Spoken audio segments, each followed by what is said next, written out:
just a really short kind of glimpse into what it is all about. And we will continue to absolutely flood your email box and flood our Facebook group and get the word out as best we can in the next couple of months as we're pushing registration out. But we'll be in not just Charleston, where we started 2 summers ago, but we're actually adding an Atlanta location where Tim and myself and Taylor and David will be, and we'll be joined by Brian Christians coming in from Texas, and Chris is coming over from Calgary, so that they're preparing themselves for future crafting cultures in their locations. But then we'll also be back in Charleston. We'll be in Chicago this summer, and we're going to be in Calgary, which we're so excited to spend 4 days with our friends in Canada. And Chris Herard, I know, is putting together a really incredible event for the teachers in that area. And Mandart, who was with us last weekend, is so excited to get involved with SLAM. I think that he's always kind of watched the work that we do from a distance, but getting to even spend just 1 hour with all of you last weekend, he asked me this week, is there a place on the board? He wants to not just be a member, he wants to get involved. He wants to be a part of what it is, the community that you've created. So we're excited about this summer. We hope to see all of you at one or more of those locations. I know some of you will be coming back to level up, which will be great. We'll have that deep dive in Charleston, and I know Chase has done the return trip, right? He's already leveled up at least once, so might as well keep him on board for that. Come to a new city, vacation somewhere else. But yeah, tonight we want to, just really get everyone thinking about that, and maybe think about that friend or colleague that you think could really benefit from these Sunday night experiences or that summer experience. But Tim, will you share some words of wisdom with us, please? So this quote comes from Søren Kierkegaard. It says, you gotta have to kind of think about it, and then we'll talk about it a second. It says, life can only be understood backwards, but it must be lived forwards. And my obsession with time and how we use time. We are a present moment creature. We can only be here now. We can't be in the past. You can't get in the past. You can't get in the future. You can only be here now. And by trying to be in the past and thinking about all that stuff that you should have done, or trying to get in the future and worrying about all the stuff you have to get done, you actually spend the present moment and you lost it. For the most part, not 100%, but for the most part, when people live in the past, they're usually upset or guilty about what should have happened or didn't happen, or I wish it had happened, or why didn't it happen, or let's talk about it. I mean, let's take the dead monkey out and pass it around to everybody. When you try to live in the future, which you can't, you worry about all the stuff you have to do and the deadlines coming up. And as a result, we lose the present moment. And for those of us who've had the wonderful experience of falling in love, that's present moment. You don't think about anything else. You are absolutely taken by the present moment. Ironically, that's really all we have. So let's not waste our time. Let's make the most of the present moment. Dear CC. Let's make the most of this moment right now. Thanks, Tim. How about you, Scott? Well, good evening, everybody. I hope you had a fantastic week. I know I did. And I have a couple of tips. I have one pedagogical tip and one just kind of a reminder. So, the pedagogical tip involves dynamics. And the component that makes performing and listening to music performance so exciting is really a full dynamic spectrum. And by the way, let me say this too. Any analogy that I give with regard to wind, for those of you who are string players, the translation is bow weight and bow speed. So that'll all make sense to you. So I've had the wonderful opportunity the last 2 weeks to listen to lots of ensembles. Taylor and I were just talking about this before the call. And one of the things that happens sometimes is when we have to make a decision. I'll use playing the dynamic of pianissimo as an example.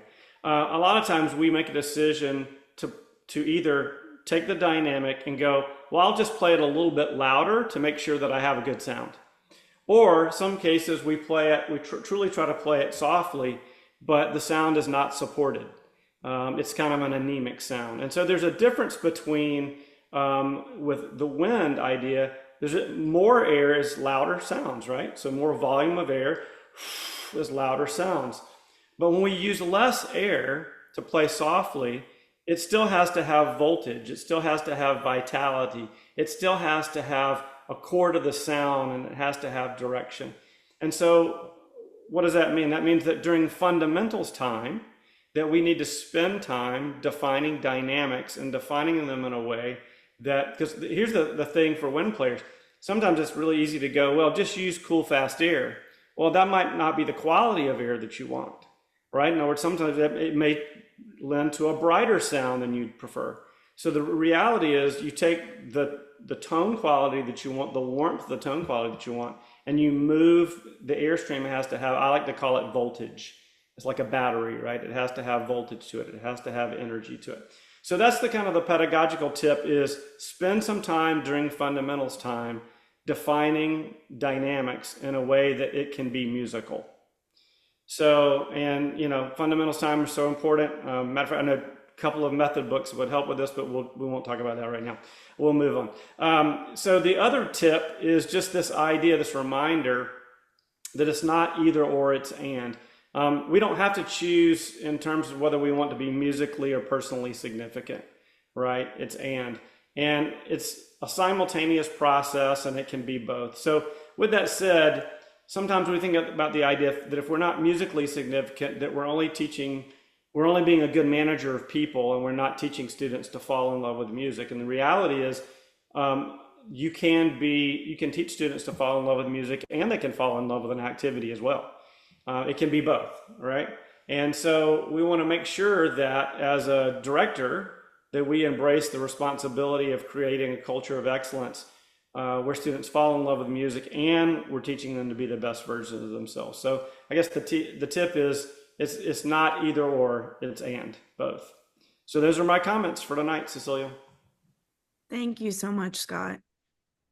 Yeah, and I think, that last piece that Scott just talked about, in the idea that we do want them to create this place where they love an activity, but they love the music making process.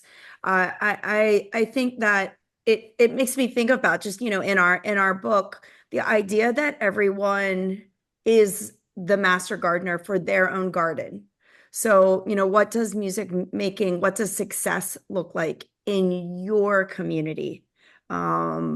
I think sometimes we allow ourselves to be defined by some outside source, that this is what music making at the highest level looks like. And that's okay. But I think that it's also okay for us to remember that, not everyone has a rose garden, that you might just have a beautiful garden of country wildflowers. And there's not that's equally beautiful and can be beautiful in its own way. Yeah, absolutely. So, so many good things. I'm really grateful for everyone making time to be here. And I say that especially because our guest speaker tonight is coming off of paternity leave, right? And so making time at this particular hour for so many of you, I know is challenging. Jonathan, you share this challenge. We've talked about this, that this is bedtime for a lot of us, and making time during this hour to spend away from your family to be with our family is just something I'm really grateful for, Taylor. So thank you for being with us tonight. Taylor is the associate director at Kell High School, and Kell is the epitome of world-class musicianship and just universal class humanship. The kids that come out of the Kell program are just first-rate people, and it is because of the leadership of their directors, David and Taylor. So I'm really excited for everyone to get to spend some time with Taylor. Please welcome. Y'all are super kind, and I got to tell you, it's funny because you're definitely not wrong. Like, this time has been so sacred with my family for the last handful of months. If only because if I'm not present, my wife is going to end me. But it's, I mean, we've been together for 14 minutes, and I'm already like on fire to go back into the building tomorrow. Like, I missed this. And I think in large respect, even though that time is super valuable and that time has been, I mean, many folks don't even get it. You know, they're like, oh yeah, we had the kid last week and I'm back to work this week. I mean, being a teacher affords us so much. And even though that time with family was valuable, like, it's really nice to be back. It's nice to be back with you. It's nice to be back with students. It's nice to be back with other teachers that remind me why life is so, has so much voltage, I guess, Scott, if we can spin that. So I went a bunch of different directions trying to plan for tonight. Many of you on this call, I know we've gotten to meet in person. If you don't, Celia did a great job. I'm the associate director at Kell.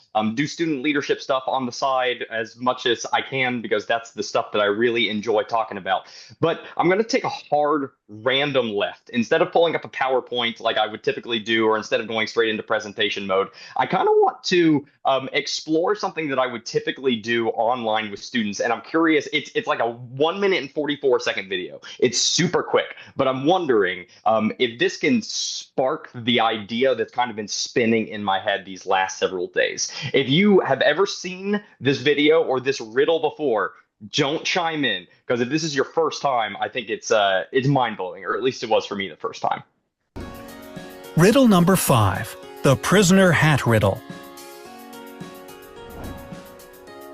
The 4 criminals are lined up on some steps. They are all facing in the same direction. A wall separates the 4th man from the other 3. So, to summarize, Man 1 can see men 2 and 3. Man 2 can see Man 3.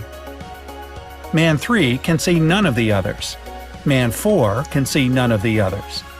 The criminals are wearing hats. They are told that there are 2 white hats and 2 black hats. The men initially don't know what color hat they are wearing. They are told to shout out the color of the hat that they are wearing as soon as they know for certain what color it is. They are not allowed to turn around or move. They are not allowed to talk to each other. They are not allowed to take their hats off. Who is the first person to shout out and why? Okay, so I'm going to put this screen back up in a second, but I'm curious. Has anybody heard this riddle before by show of raised hands? Is anyone familiar? Okay, Lily, I wonder where you heard it from. That's crazy. Anybody else? I saw Yoav. Anybody else? Andrew? Okay, cool. So I'm going to put that screen back up. I'm actually going to let that first minute chunk play again because it goes by fast and a lot of times people are trying to figure out what it says. But if you've never seen it, I am not going to give you the answer if I can help it. I'm curious what the conversation develops as you try to figure out who is it that figured it out first. 1, 2, 3, or 4. Riddle number 5, the prisoner hat riddle. The 4 criminals are lined up on some steps. They are all facing in the same direction. A wall separates the 4th man from the other 3. So, to summarize, Man 1 can see men 2 and 3. Man 2 can see Man 3. Man 3 can see none of the others. Man 4 can see none of the others. The criminals are wearing hats. They are told that there are 2 white hats and 2 black hats. The men initially don't know what color hat they are wearing. They are told to shout out the color of the hat that they are wearing as soon as they know for certain what color it is. They are not allowed to turn around or move. They are not allowed to talk to each other. They are not allowed to take their hats off. Who's the first one to figure it out and why? So, if you want to get in the empathetic state for your students, this is how they feel literally every time you ask them a question and nobody wants to respond because everybody's waiting for the person to actually respond. And it's ironic with a little bit of a smaller number tonight. And I mean, at least those of you that I know, none of you are probably going to want to respond. But dig in, get a little courageous. And Board, this is you two. Like, I'm curious. Who do you think it is? 1, 2, 3, 4. Why do you think it's them? You're probably going to have to raise your hand so that people can see this, but we can see who wants to chat, or you can just chime in. Okay, Jonathan, hit me. I think it's 4 because Okay. he's like, there's nobody else here. What are you talking about? Like, how many people? Like, he's just like confused. Okay, fair enough. So, when I originally heard this riddle, it was when I was like 15, and it was in a basement at a high school band party, because of course, and they were wizards. And if the first person got it wrong, then everyone died. It was way more graphic than this really, really nice version. So I'm going to go ahead and tell you it's not number 4, because he would be confused. He would shout out one color or the other, not knowing, and a 50-50 chance for death, not ideal to bet on. So now you're left with 1, 2, or 3. Anybody want to take another guess? And if you don't, do it anyway, because it's way more fun when we parse it out as a group than if I just tell you the answer. Joel. I think it's Wizard 2.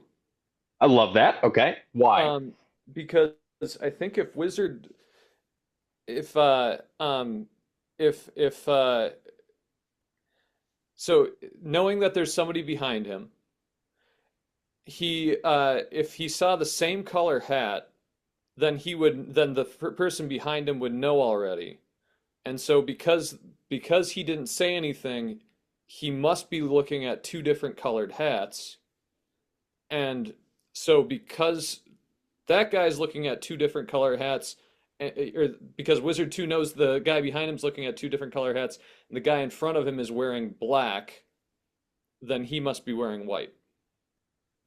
So this is one of those moments where I'm like, you're obviously way smarter than I am, and I want to get to know you better, because you're thinking in the right vein that the whole conversation is on. So rather than let the rest of the video play out, I'm just going to like repeat what he said. Number 2 can see number 3 is wearing a black hat. So sure, he's got a 33% chance if he says black, and he's got a 66% chance if he says white. But knowing the position of number 1, and knowing that number 1 can see both of these, if number 1 could have seen 2 black hats, number 1 would have known instantly that he had a white hat on. Since number 1 never said anything, number 2 knows that 2 and 3 must have different colored hats. So if that blew your mind, I hope it did, because it blew my mind the first time. I didn't get it without a clue. If you ever want to use this riddle on somebody, it's a nice little party trick. Give them the clue time, and generally speaking, that will suss it out. But the whole idea around this riddle is that if you're thinking only how an individual is thinking, it's only what each of the individuals is thinking, it's impossible to get. You can't figure out why somebody would come to that answer if you're only thinking about each individual state of mind. The only way to figure it out is to think, what are the needs and what is the knowledge of the folks around you? And that's what I eventually came to tonight. Because full disclosure, I'm hyped up on caffeine if you can't tell. Full disclosure, for the last 5-6 hours, I have been sitting here all the plans that I had and talked with about people to talk about tonight, that's not going to work. And none of it's going to work. And I have this pre-presentation jitters for forever where I think nothing's going to happen. So I was starting with this going, okay, what do I have ready to present? I mean, I have a presentation that I do with Slam and Craft and Culture, and it's based in psychology, it's based in motivation. Okay, I have that. And some of you have seen that, like Chase, you've seen that. Lily, you've seen parts of it. You guys have seen some of that. And I was like, I don't know. And then the second thing is something I just presented at GMEA that I'm super passionate about, and is leadership development. It's like, hey, here's what we do at Kell. Ready, go. Take it. It's free. Just go use the stuff. And that's the thing that I've done most recently. And obviously, coming back into the profession after 4 months off, which was wild. They didn't give me 4 months paid. Okay, they gave me 2 months paid, I guess a month and a half paid, a month and a half out of my sick leave, and it overlapped with Thanksgiving and 2 weeks of Christmas break and the February break. So I've been out of music for a minute now. And coming back in after 4 months, you have a renewed sense of appreciation for the job you have and the music that you've missed that I did not anticipate. After having done, band for the last 23 years, which is pittance compared to many of you. But I was like, I'm not going to miss it that much. And I didn't until I was back in it and I realized how much I had been missing. And I was like, okay, maybe I'll talk on that. But none of it felt right. I spent the last like 5, 6 hours of the day sifting through presentation after presentation, all the schemas. For those of you who know me, like I'm no Dr. Tim. I can't just get up here and tell good stories because I don't have them. I have to get up here and wrestle with information and try to give you things that you can take back to your classroom. And none of it felt right. And the one thing that that felt right was this riddle.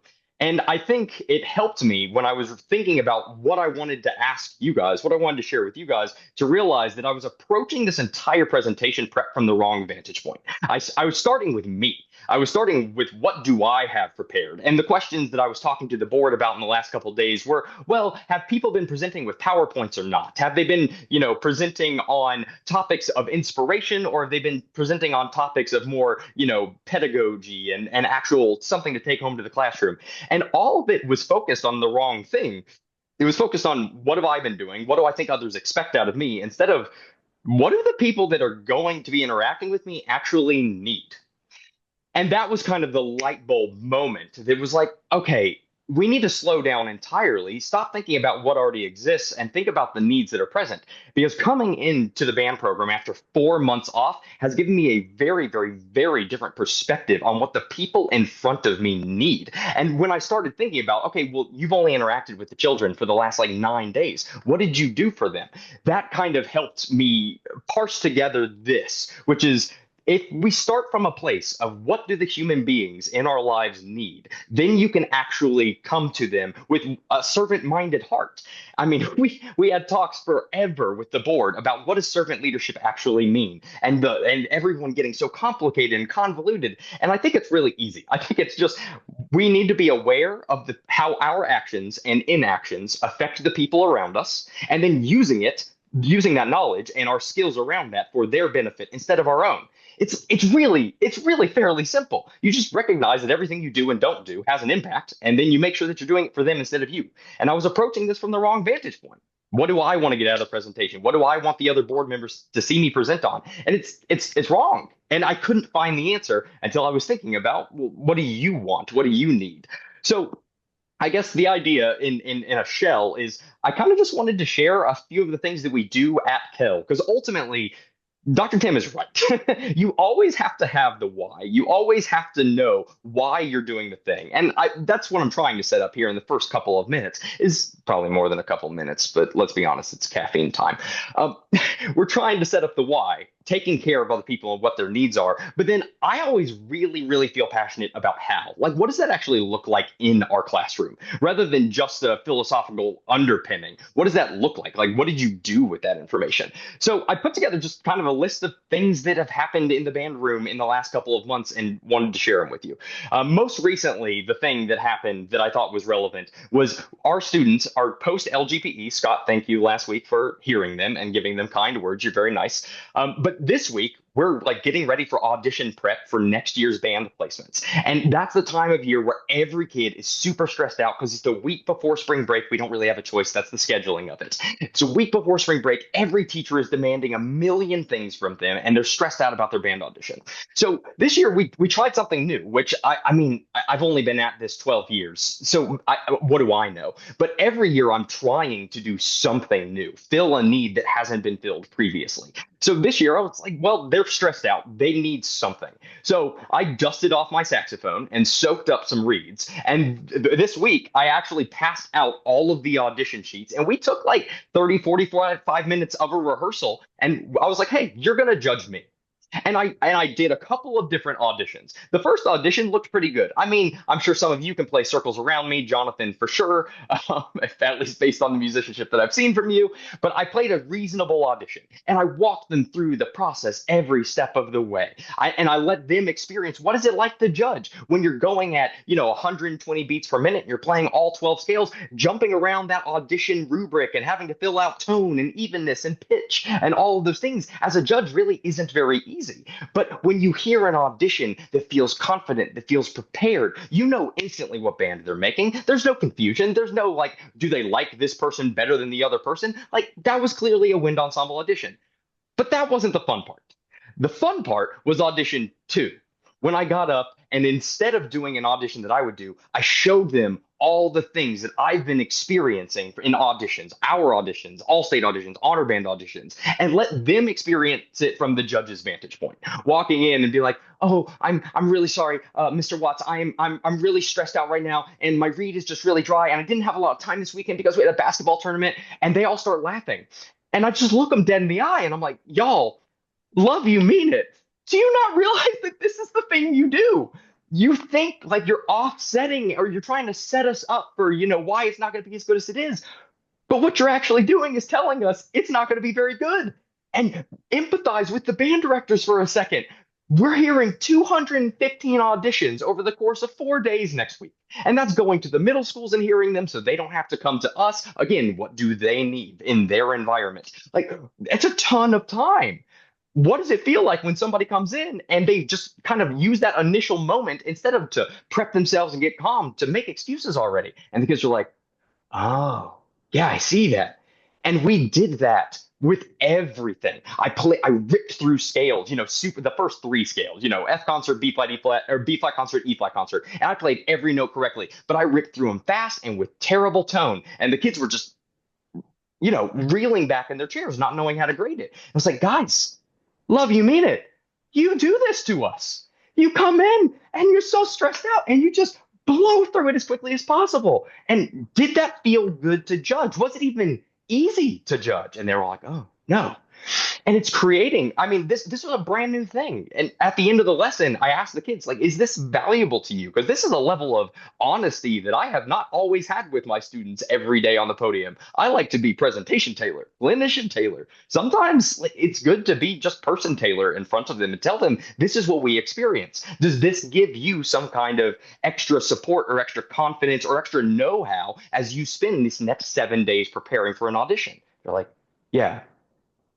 But it all starts with, what do they need? How are they going to feel walking in the space? And what do they not know that we're experiencing? And that's what I think I love most about Slam, is that so many times I'll go to conferences and it's one or the other. It's like, this is something you got to be doing in your classroom because it's worked for me. Or this is how you need to make people feel. But there's very rarely a marriage of the context and the context. There's very rarely this is why I tried this in my classroom. Try something in yours. Sometimes it's something that you literally take from us. One of the things that people ask me for most often when I go present is this little 5-question survey. It's 5 questions. It took me like 5 minutes to prepare in Microsoft for the freshmen coming into the program so that I could get to know them, because I'm not as good as Scott Rush and I don't actually do an interview with every student coming into the program. I do hand them a little survey and they fill it out. I read it.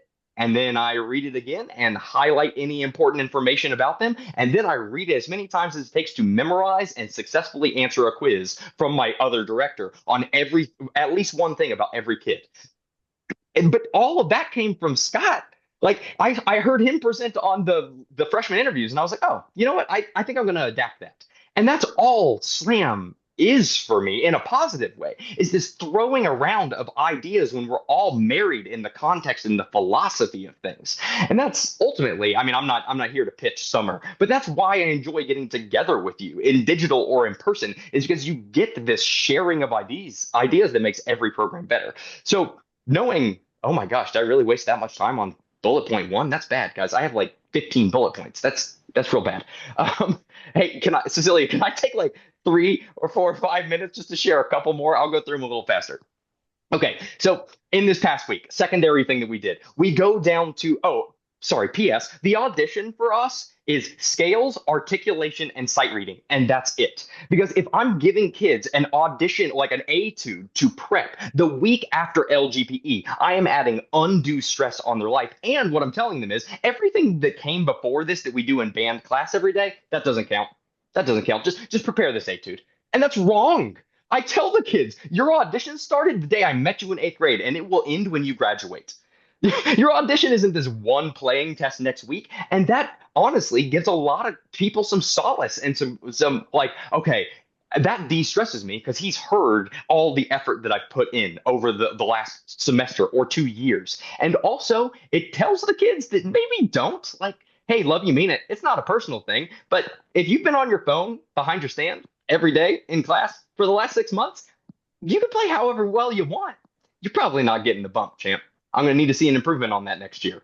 And it's a really easy and depersonalizing conversation that helps you reward the effort in your class, as well as making sure that, I mean, we have some tuba players. Oh man, I pulled a tuba player out of our spring concert last year because I heard him, I mean, language involved, freshman tuba player, rip into another kid that was asking him to be quiet during one of the band's performances.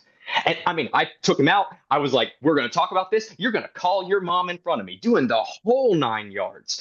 But that kid shows up to leadership training this year. And that kid this year in band class was a totally, I mean, I shouldn't say totally different kid because he's the same level of maturity. Nothing changed, but the effort changed, the awareness changed, knowing what we were looking at changed. So that kid is a different human being than interacting with him this time last year. There wasn't a shot that he was going to make the middle or the top band last year. But this year, yeah, I've seen the improvement. It's been the last 8 months. Is it as good as my all-state, tuba drum major as a junior? No, but did I see improvement? Do I know that that kid made progress in his own journey? Yes, and he knows that I know that because we've had the conversation.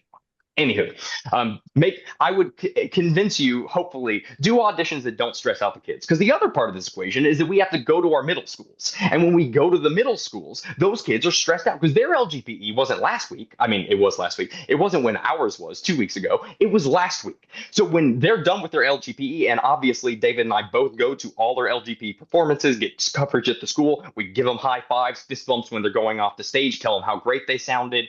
I mean, it's obvious stuff. If they don't know you care, they're not coming in. And then we go over this week at the top and we're like, hey guys, you performed so well. Now you're coming to Cal next year, right? Okay, so let's talk about what that's going to look like. And you see all the deer in the headlight looks that are like, oh my God, what do I have to do? What do I have to do? What do I have to do? Nothing different, y'all. Nothing different. You've been practicing scales in class. You've done articulation. We've been working on sight reading every single time you pull out a piece. You don't need to stress about this. And we go over and we have that conversation in the middle schools. And there's some subtleties there because a lot of kids sitting in that room are not coming to my high school or they're not doing band. So those kids are going to try to hijack that conversation from us. And having the wherewithal to be like, hey, I actually need to talk to these folks around it. You are more than welcome to tune me out if you are not coming to Cal or you're not doing band next year. You're not going to hurt my feelings, but please make sure that you're not talking so that somebody else can get the information. Like that takes 15 seconds to say, but that changes the vibe in the room. And it means I have to give way less dirty looks of when the percussionists aren't listening. Sorry, Tim. Sorry, C. But you know what I mean. Come on, it's predictable. And you create a safe space in the room so that the people that want to be in your band and have questions about that upper level audition can ask the questions and not feel like people are going to make fun of them because you've gotten that room silent already. It's small, but it's critical. What do they need? What do the kids that don't need this information need? They just need to know they're welcome to tune out, but please don't make noise. And what do the kids that do? They need protection from the kids that are normally bullying them. And it takes 15 seconds to do something about, but if you don't see it because you're only worried about getting your spiel out, you're like me at the beginning, trying to come to this presentation from the wrong vantage point. What do they need? And then, it's the small stuff like making sure that we go over to the middle schools and listen to them so that they don't have to drive to us. And I think the big thing, I don't know how many people do this, how many people don't, but if you're a middle school kid and you're not very good, or you get really stressed out about auditions, or you're in baseball and soccer and you don't even know if it can do, we don't listen to those kids. And we give them that opportunity. We're like, if you sign up for band, you will go into the first level band at Cal. That's it. Like, we'll get you there no matter. You got a scheduling conflict. I look over 60 plus scheduling conflicts every year to make sure that we fight for the kids and get them in band, because they're going to be put in 2 math classes for FTE alignment if somebody else has control over it. We got to fight for that. But if you want to be part of our band, we'll make sure that you are. And if auditioning stresses you out, that's fine. 90% of the freshmen go straight into the concert band, whether they audition or not, y'all.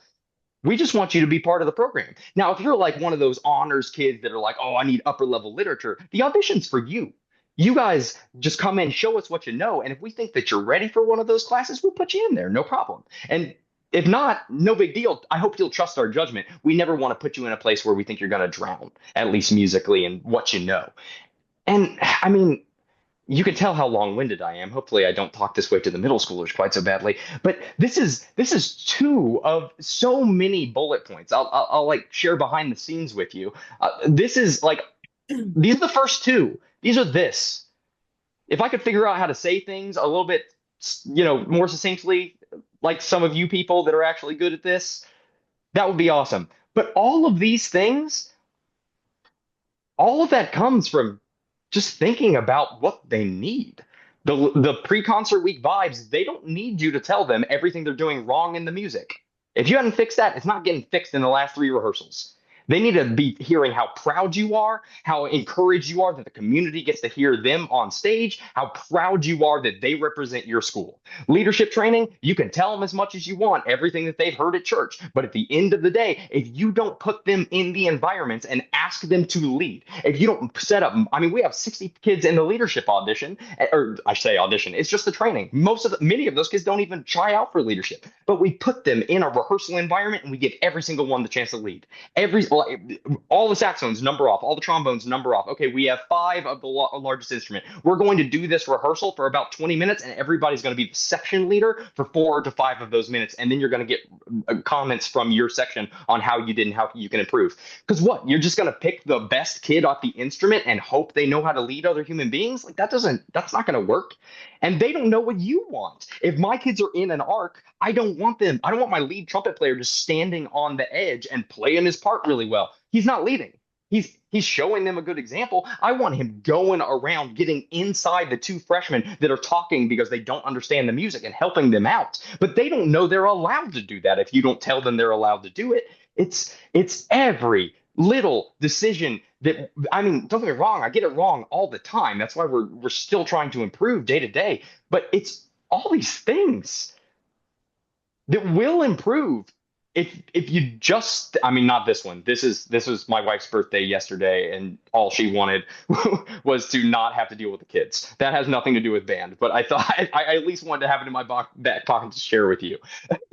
But at the end of the day, that's all it is what do the people around you need, and how can you do something about it? And if that's the mentality that you go into your space with, you're going to come up with all the ideas, or you're going to steal the right ones, or you're going to fall on your face a million times, but they know you're doing it on their behalf, so they'll forgive you. That's what I wanted to share. And ultimately, so that there's a little bit of time left for breakouts.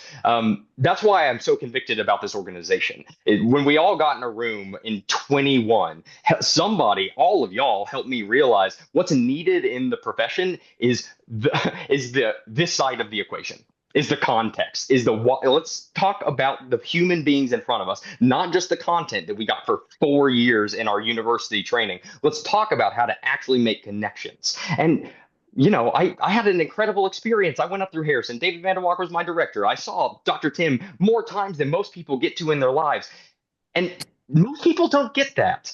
And I think that's what this organization is all about, is trying to give that to all the folks that never get it. Jonathan and Dr. Tim didn't get to meet until a handful of years ago. That's a win in my book. This organization, connecting the people that think alike and sharing the ideas so that all of our gardens are flourishing. So I know that's literally just listening to me yap for like 30 minutes straight, but I hope something in there was useful to you and you walk away thinking, what do the people around me need?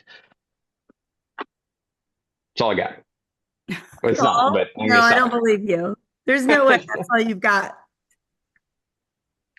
I said to David, who let him have caffeine? And my wife is not home to stop me. But we both agreed it's not actually caffeine. It's just high voltage watts. Ha, ha, ha, ha. 2 drums and a cymbal fall off a cliff. So what do y'all need? Do you want to ask Taylor some questions? Do we want to just talk in this group? Do we want to go into breakouts? We've got about 17, 18 minutes left here.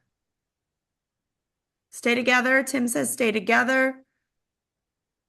And ultimately, I love that. Q&A, I think, is my favorite part of any of these kinds of conversations. Because one more time, I'll share that doc with you that you saw. But like the bottom is, what do y'all need? Because that's the answer that I don't know. Everybody is coming to this from a different place, and I didn't know what you would need. So, I mean, we've got 17 minutes. Let's use it. I'll try to talk less. Scott? Scott. I just wanted to make a comment for everybody universally. You also have to understand that in their program, Kell, they're the smallest high school in the district, and they're the largest band program in the district.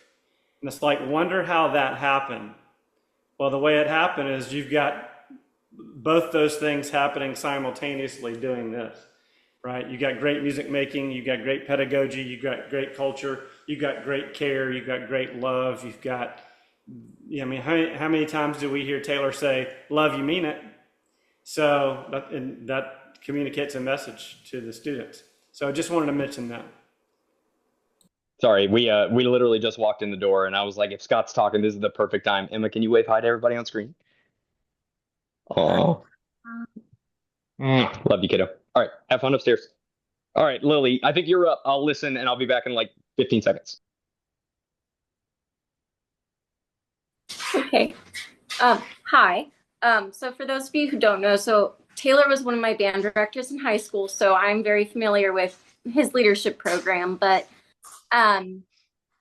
so I teach middle school and high school, and one thing I've thought a lot about, like as you were talking, was how ways to apply kind of like what you were talking about, just specifically with figuring out what their needs are for middle school, because I found, especially with our sixth graders, sometimes they don't know how to articulate what it is that they need. I mean, I'm 23 and I still have a hard time with that.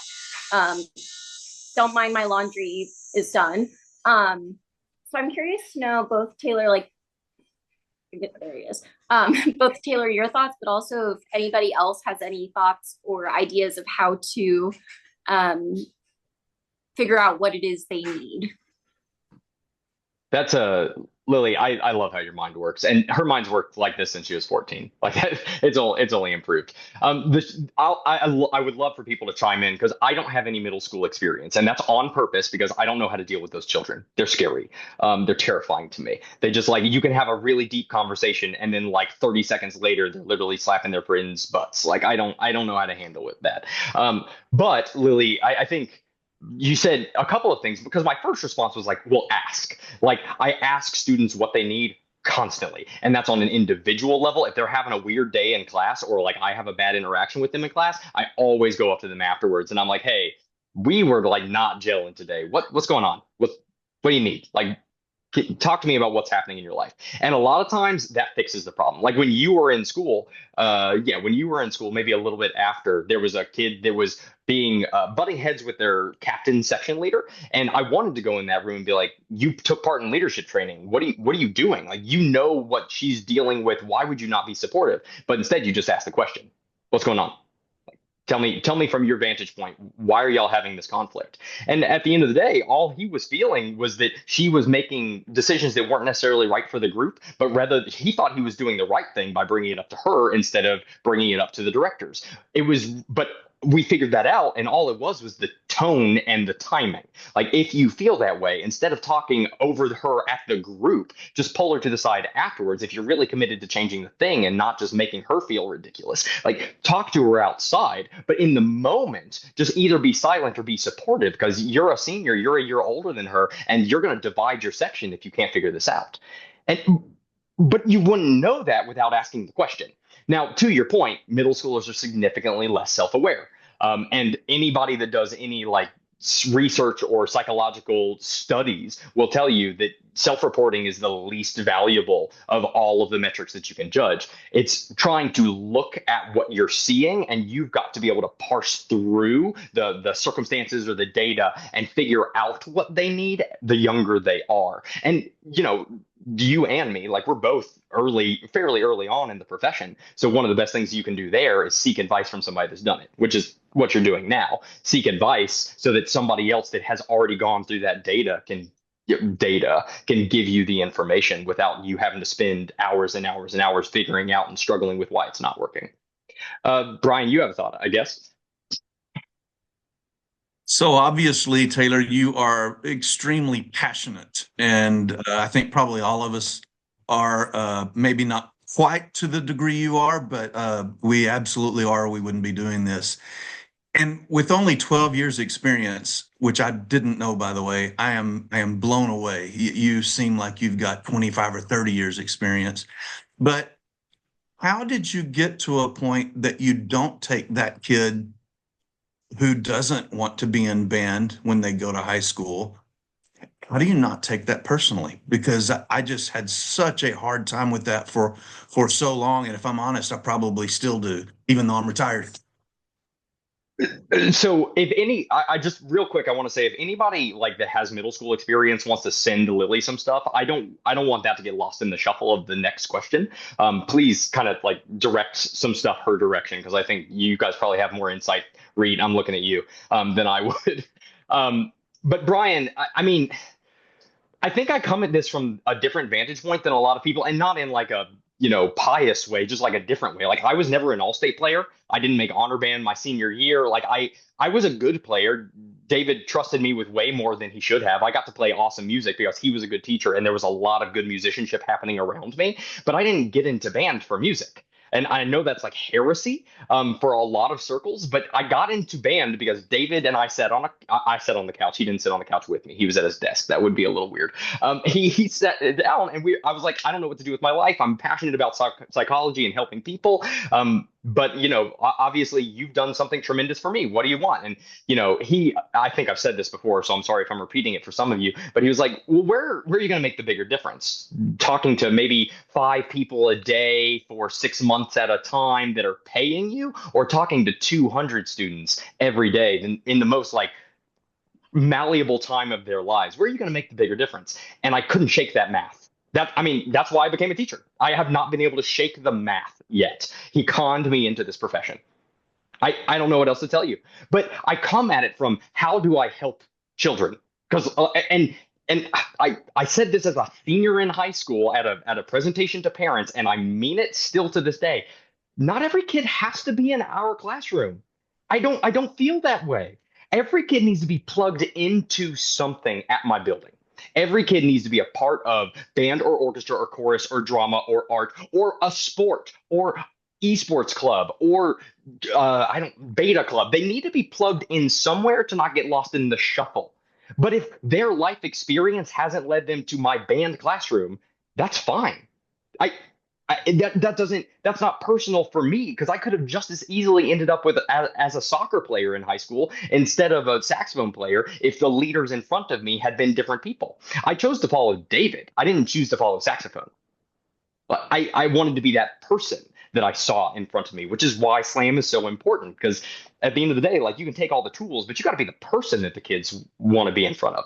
Sorry, I'm on a soapbox again. But ultimately, it's easy for me to not take it personally so long as I know they have a plan. That's all we don't. All the freshmen that are coming in, all the middle school, we have a conversation with everyone, not just everyone that wants to be in band. We have a one-on-one with everyone. And it's like, okay, so you don't want to be in band? Okay, no big deal. You've got a couple of weeks to change your mind if you figure it out. But what are you thinking about doing instead?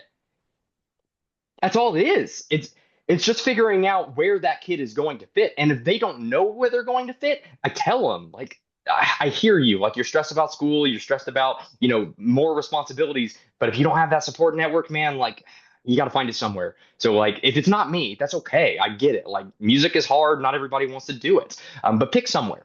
And then the other side of that is something I learned from Alfred Watkins. Like, I'm not begging kids to join my program. I'm telling them we have an incredible thing going on at band. And if you want to be a part of it, this is how you do it.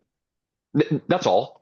Like, we're the largest organization on campus. We play all these, state and regional and not, well, I guess Midwest is international conferences. We go on trips. We have a great time. David and I are going to care about you more than virtually any other adult that you know in this building. So if you want to be a part of that, this is how to do it. And if you don't, it's fine. And like once that vernacular changed and it wasn't like, come on, you really got to give band a try. Like they get it. Like they don't want to be conned. They don't want to use car salesmen in front of them. All I have to do is tell them the thing that I'm going to offer them. And most of them are going to take me up on it.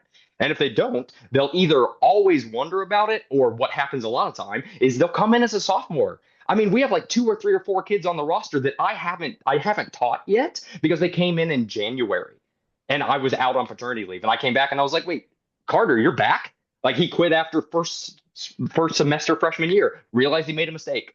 Like, take him back. Take them back, put them in the bottom band, but like take them back. If they want to be there, let them be there. Okay, sorry, I'm yapping too much again. Yoav, what's up?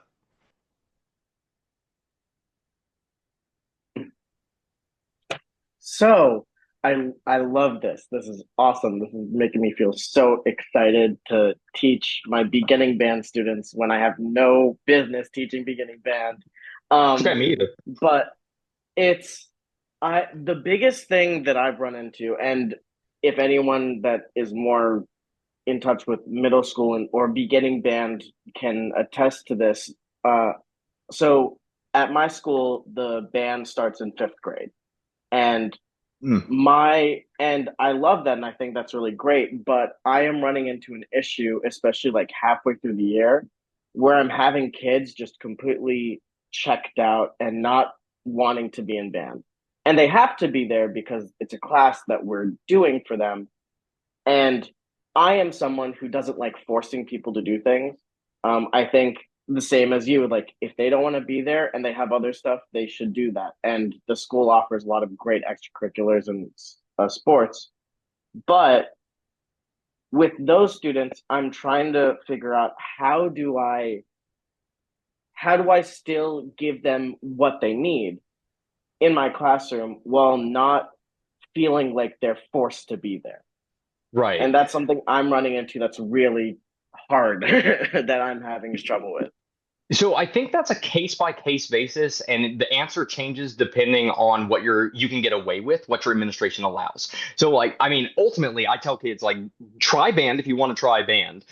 After the first semester, generally speaking, band is a year-long class. Like if you sign up for it in the fall, I'm making the entire band roster around you, so you can't bail on me halfway through. Like that's unfair to the other students. But I make an exception for first semester freshmen because you're giving it a shot in high school. You're seeing what it's like. After that, if you don't like it, like we'll get you out. And I work with the schedulers because the schedulers are all the kids have their year-long schedule set in April, and the schedulers are like it is not changing unless you have a good relationship with your scheduler and you're able to say like these kids are going to be cancerous or weedy, if you want to use a nicer word, in my classroom.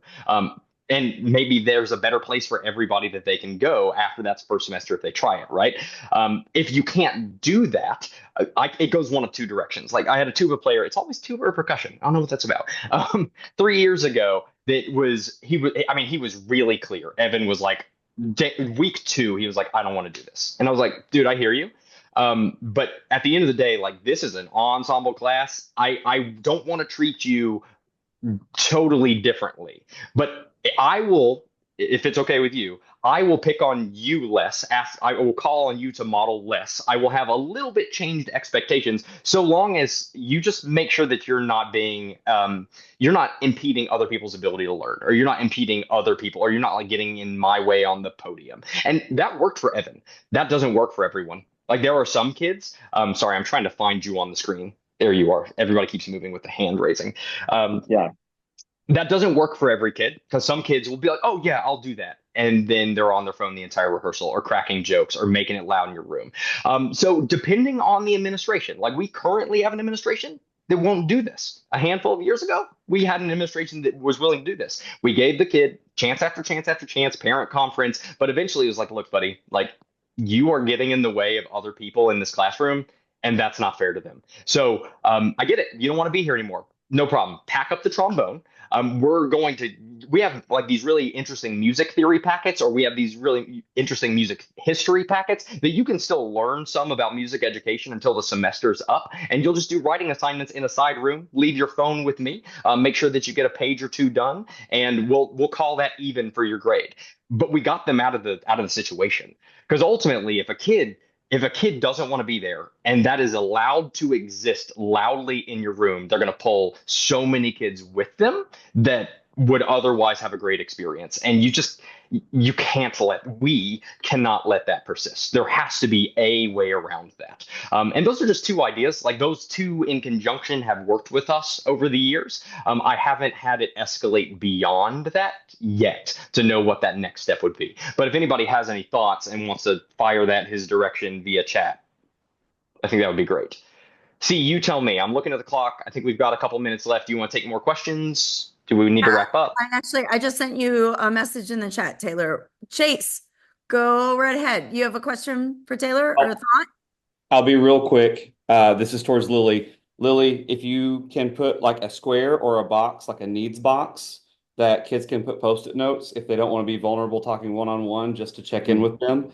I've also seen the mood boards where they can put their name on there just so like if you see that a kid's not having a good day, you can check in with them one-on-one. That was just my one input to circle back around to her. No, that's great. And I've seen that done with cards too, where every kid has like a green, yellow, and red card, and you can like hang it over your stand for how you're feeling that day. If there's like 3 days in a row that are red, like we either need to figure that out, get you to a counselor or something, or you might be gaming the system, and I don't know that we can do that either. I love that, Chase. Thank you. Brenda.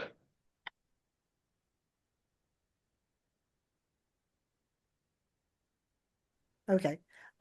Because during the summer I work with elementary students, the first thing I ask them is what's their favorite song. And so if I can come up with something quick to write up, and so the next day I see them, they're like, "Oh, we're playing my favorite song." So it kind of gives them that little nudge that, hey, we can do more fun things. So that's one thing. The other thing is that I get a lot of students coming into high school who is not in a band program. So I give them a month to try it out because then they have to switch class. If they decide after the month that, no, this is not for me, they go into what they call a study period class. But the thing is that it's rare that I lose anybody. The only time is maybe because the classes they're taking is much harder from what they took back in the elementary school or junior high school. But just getting a chance to, okay, I have an out just in case it's not going to work, but I'm going to give it a try and see what happens. So I'm always trying to find a way for the students. If you need to leave, it's okay, but try and stick it out as much as possible. And I have other students who are my leaders that are helping them as well. So it's not just me all by myself, but other students helping them get prepared for the class and moving them further along. Yeah, I love that. And I mean, you hit on something important. It's like kids want to leave, generally speaking, when they don't feel like they're very good at it. It's not just that they, don't like your class or they don't like you. It's like they don't feel like they're making progress. It's embarrassing, so they don't want to experience that anymore. So the more that you can engage, individual kids or kids helping each other, if the tide of ability rises in your classroom, that shifts the tide of attrition. Thanks, Brenda. That's brilliant. I should have left way more time for all of you. And there's some really great thoughts in the chat. Might need to just copy and paste that into your notes somewhere because there have been a few things that are appearing, especially from some of our middle school colleagues. Anna's put some great things in. I know Maurice has put a couple of different ideas in. I know Brian, at one point you said you had another thought that you were going to share. Well, I just sent it to Yoav in the text, and then when I heard you say, share it in the chat, I went ahead and pasted it in there. But just, hot cross buns doesn't do it for everyone in January, so continuing to cast the vision of the delayed gratification, showing some videos of some great marching bands or great symphonies, or taking them to your high school band concert and just being super enthusiastic and just keep showing them, casting the vision, showing them the carrot. One of the things that we have going on right now, as Taylor's talking tonight about, all the things like what do the kids need right now, preparing for next year and getting things in order in terms of rosters and putting leadership team in place. A part of our leadership application process, the students have to do a secret service project. And it is a student generated idea. And the idea is that you are serving your band family, your orchestra family, your choral family, in a way that, you're not going to be in, headline news.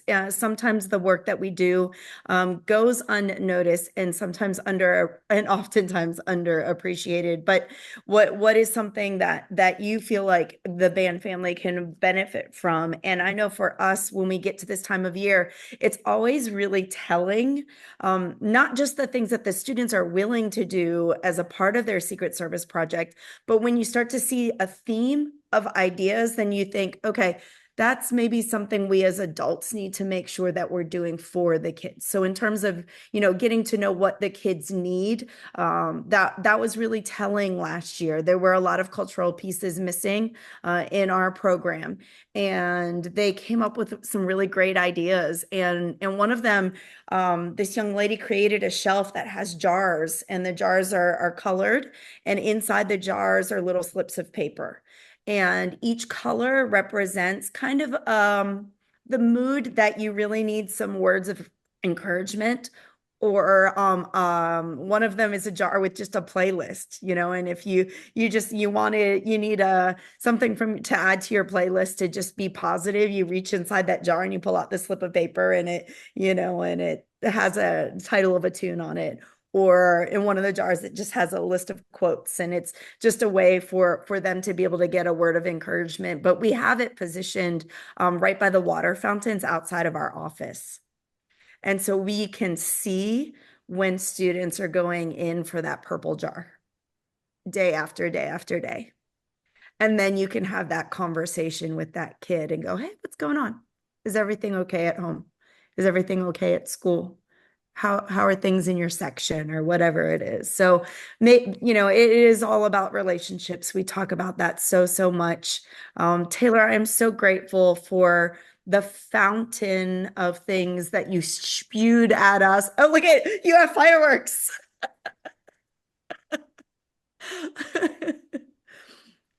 No, thank you. This has been really filling for me, just to talk to other people that are as engaged at this. Cece, I want to invite everybody, if you're not part of the Facebook group, Yes. for members, why we haven't done this, I don't know, but it just hit me.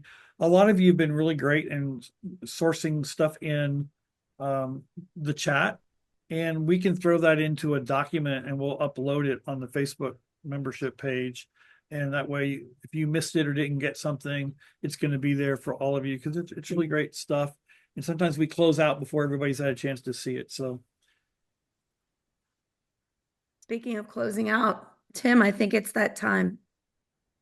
Fast Taylor, great job, buddy. And for everybody, I think we learned it's not 100%, but it's pretty close. People repeat behavior they get attention for, both good and bad. So make sure we're watering the flowers and not the weeds, and you'll have a nice flower bed. Thanks, Cece. Thank you all so much.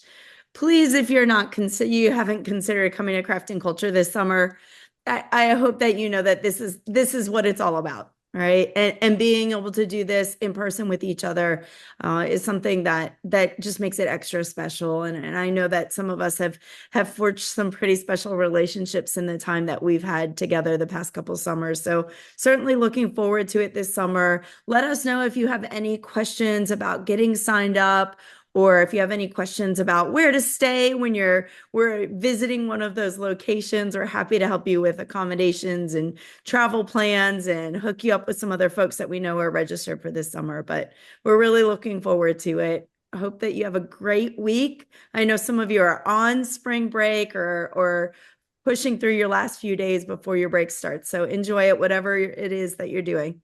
Make it great. Have a great week, everybody.